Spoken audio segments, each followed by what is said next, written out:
Hello, I'm Mitra Sorrells in the Focus Wire studio at the Alice event, and I am joined by Maud Bailey. She is CEO of Sofitel, Sofitel Legends, MGallery, and Emblems for Accor. Hello, Welcome. Mitra. How are you doing? I'm doing great. We're so glad you're here with us. Thank you for having me. So let's talk about this. This is a different role for you since we last spoke several years ago, so I'm interested to hear about this. This is part of the luxury segment. Yeah.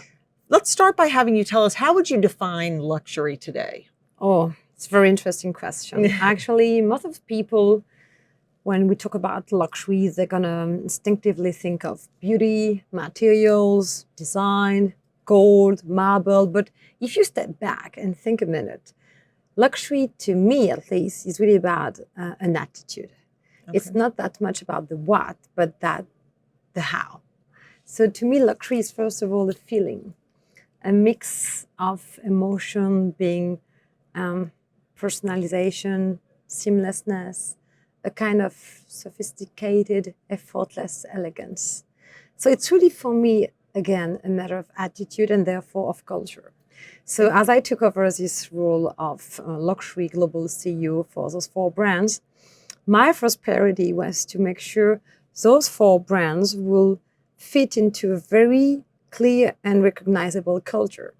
Okay. With a style of leadership which people will recognize all around the world. So luxury is clearly an attitude to me. That's a very interesting way to look at it. And so when you talk about some of those characteristics of seamless and just beautiful and all of that, clearly there's a connection there with a travel experience and what can be achieved there. So how does some of that description then about what luxury means today translate into travel? I think more than ever, especially after COVID, and we went when I was in charge of Southern Europe in the heat of COVID, I think some expectations of our guests became even stronger, especially the need for authenticity, intimacy, exclusivity became stronger. So how does it translate? In a nutshell, I believe, especially in the luxury segment, our guests choose our brands to embrace a promise. So the minute you stay in a hotel, it's not transactional, it's not a commodity. You're not there to sleep or enjoy scrambled eggs. You're here to discover something authentic, ideally deeply locally rooted, and it's going to be different in each destination. It's really consistent with the MGallery philosophy. MGallery is a collection of 120 boutique hotels all around the world. Some used to be garage, Episcopal Palace, coffee houses, tea farm, tanneries, police stations, monasteries. I just opened one south of Paris in Issy-les-Moulineaux. And people are looking for these curated experiences, bringing emotion.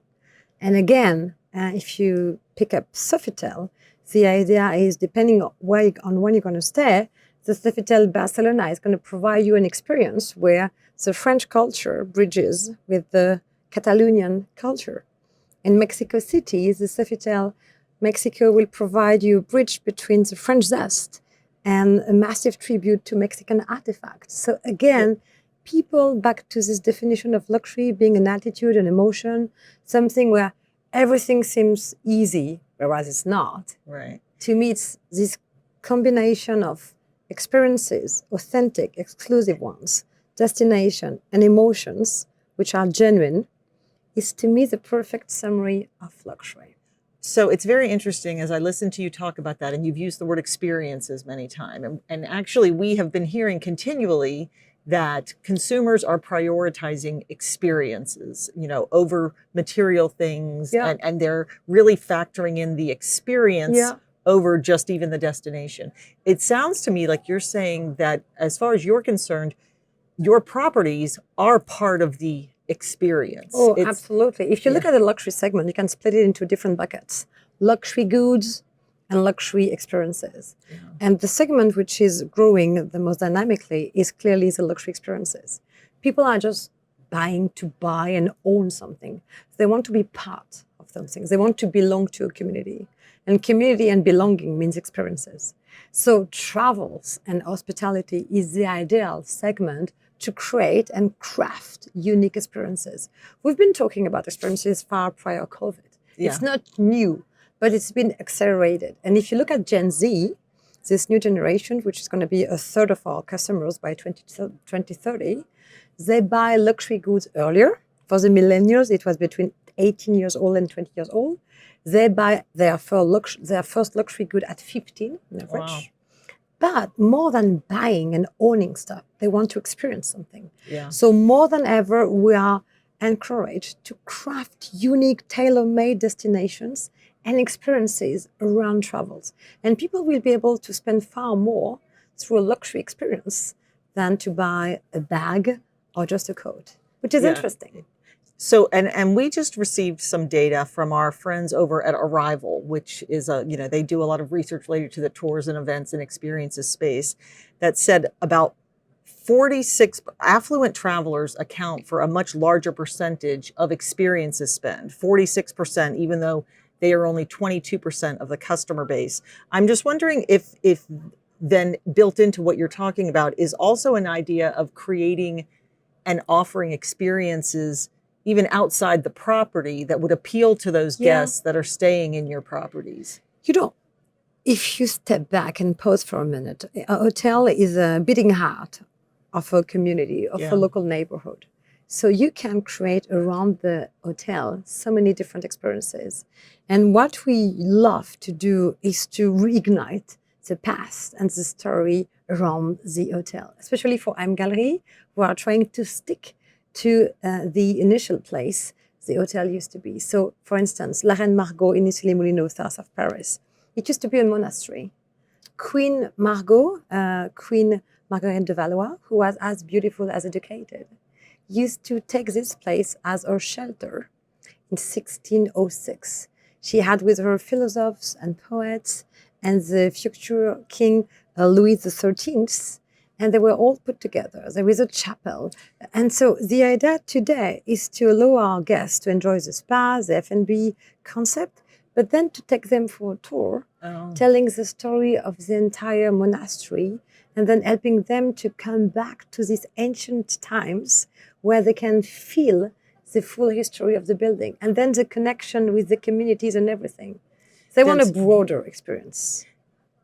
So I have to ask, because one of your prior roles with Accor, of course, was in the digital space, chief digital officer. Right? So is there a connection then also with, connecting like the guest data and understanding and how to make offers that feel appropriate and personalized to what they're looking for? It's funny because some people were scared about losing the human touch through this massive digitalization of the hospitality industry. In fact, this didn't happen. It's almost the opposite.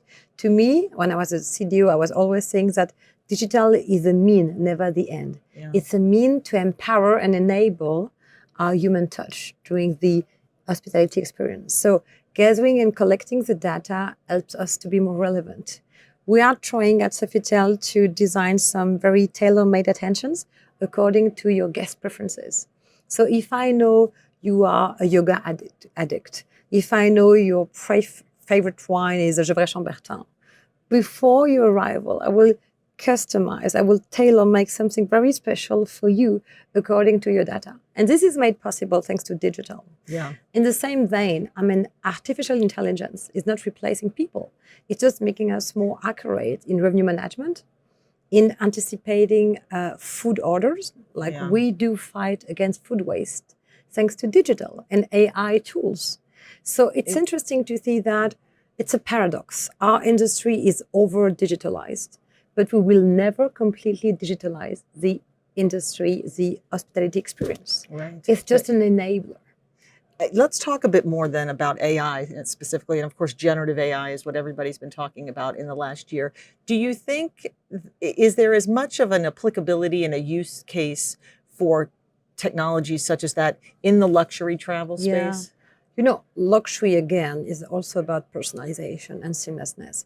So everything through AI, allowing us to remove people, our staff, from the back of the house, relieving them from the heavy task with no real added value for the guest, and replacing them in the center of where they belong, i.e. in the front of the guest, makes a lot of sense. Yeah. So we are massively working through technologies and AI to really get rid of the reporting and data collection stuff, improve our forecast accuracy, our personalization, and then allow our staff to be really where they belong with the guest.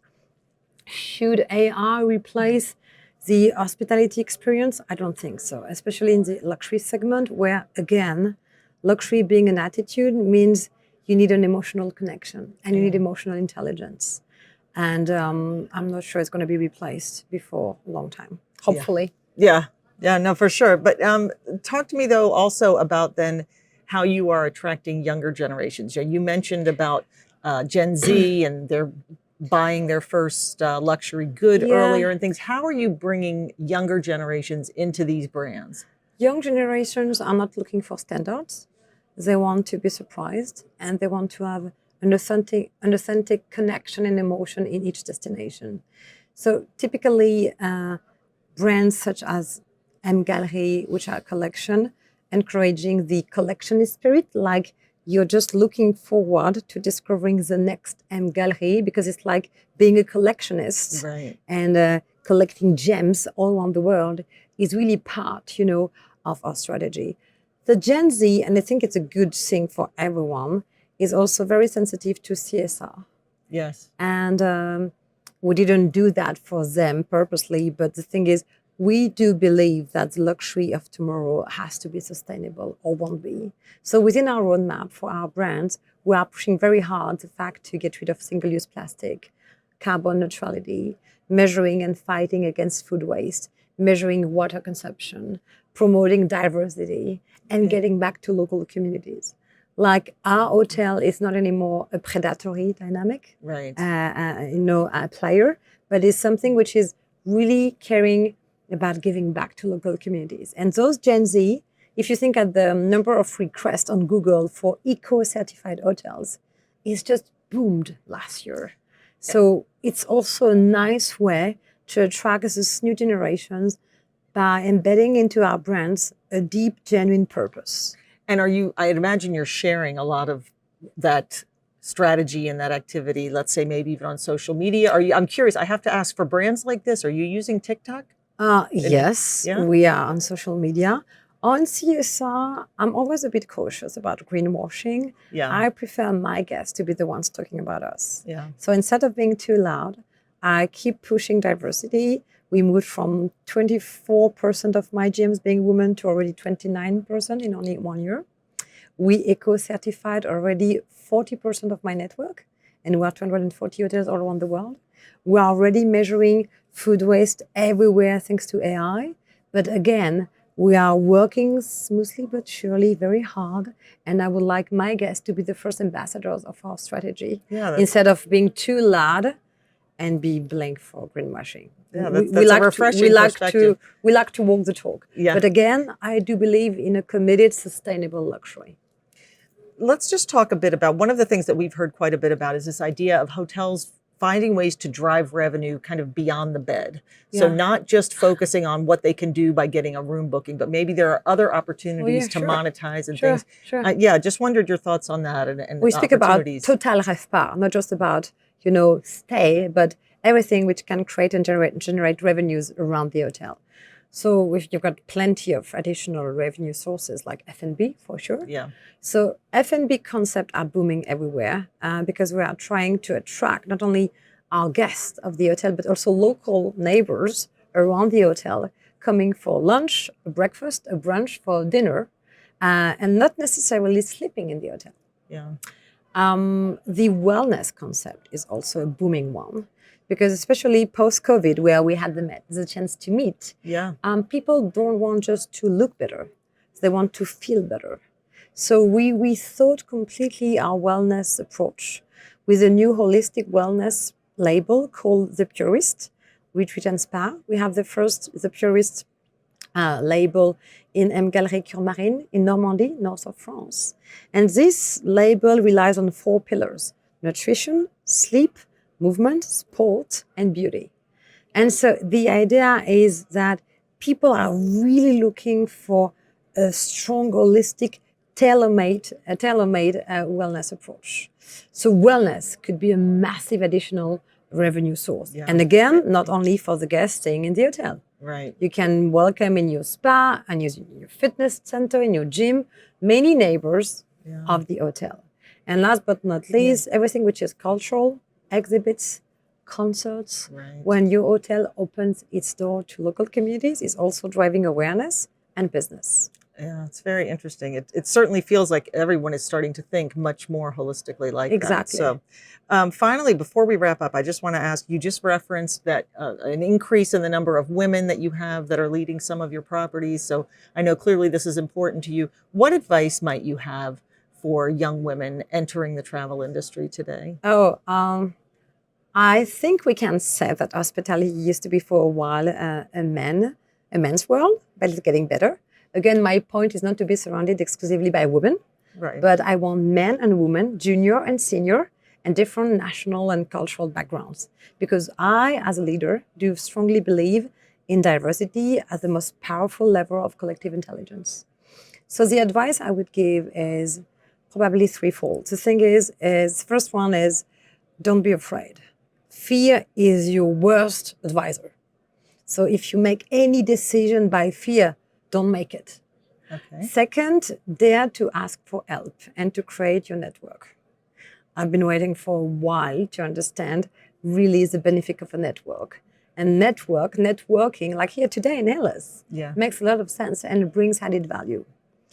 And in this context of network, it's really important and relevant to look for mentors, inspirational leaders you can learn from, and not being alone. And three, once you have made it, just never forget to give back because it's a virtuous circle. And today I'm trying to give back as much as I can because I've been blessed and lucky enough to be trusted.